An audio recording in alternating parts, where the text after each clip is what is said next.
ఈ ఎలక్షన్ జూబ్లీహిల్స్లో వచ్చింది. ఇదేం ప్రభుత్వాన్ని దించేదో మమ్మల్ని ఎక్కించే ఎలక్షన్ కాదు. ఇది ప్రభుత్వానికి బుద్ధి చెప్పే ఎలక్షను. ఈ ఎలక్షన్ జరుగుతున్నది కారుకు బుల్డోజర్కు మధ్యన జరుగుతున్న ఎలక్షన్ ఇది.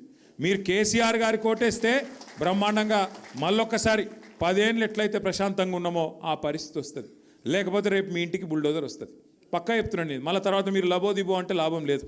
గిట్లనే 2 ఏళ్ల కింద మోసపోయినారు. 2 ఏళ్ల కింద గిట్లనే 6 గ్యారంటీలు 420 హామీలు అని మోసేదికి బెల్లం పెట్టి నాకుమంటే నమ్మిరు కొంతమంది. హైదరాబాద్లో నమ్మలేదు, బయట వాళ్ళు నమ్మిరు. మా కరీంనగర్ల, మా నల్గొండల, మా వరంగల్ల, మా ఆదిలాబాద్ల అక్కడ నమ్మి మోసపోయారు. నిన్న వేయండి యూసఫ్ గూడకు. ఇప్పుడే మా కమలాకరన్ అంటుండే పక్కకెళ్ళి. యూసఫ్ కూడా కేవలం పిలిచినట్టే. అదే కొన్ని సన్మానాలు ఉంటాయి. ఎట్లా అంటే మన దండ మనమే తీసుకుపోవాలి, మన షాలు మనమే పట్టుకపోవాలి, అట్లే మనను కపెటోని కూడా మనమే కొంటపోయి బల్మీటికి మనది మనం సన్మానం చేయించుకొని ఆడికెళ్ళి రావాలి. పెట్టుకున్నాను నిన్న అక్కడ ఒకటి పెట్టుకొని పోతే పెద్ద ఇక చీఫ్ మినిస్టర్ వస్తుండు. డామ్ డూమ్ డీమ్ డామ్ వేల మంది స్వచ్ఛందంగా తండాలుగా రండి అంటే ఆడ బారాన కుర్చీలు ఖాళీ ఉన్నాయి. వచ్చిన వాళ్ళు కూడా ఒకళ్ళు అటు చూస్తుర్రు, ఒకళ్ళు ఇటు చూస్తుర్రు.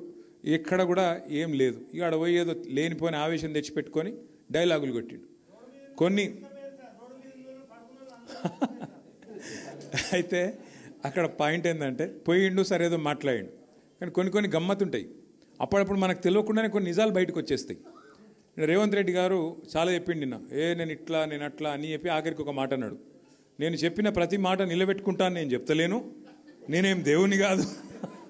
మాకు అది ఎప్పుడూ ఎరికే. 2 ఏళ్ల కిందటే మొత్తం తెలంగాణ ప్రజలందరికీ అర్థమైపోయింది. నువ్వు ఏందో, నీ కథ ఏందో, నీ ఎత్తెంతో, నీ పొడవు ఎంతో అన్నీ తెలిసిపోయినాయి. ఇప్పుడు ఎవడు నమ్మేటోడు కూడా మార్కెట్లో లేడు.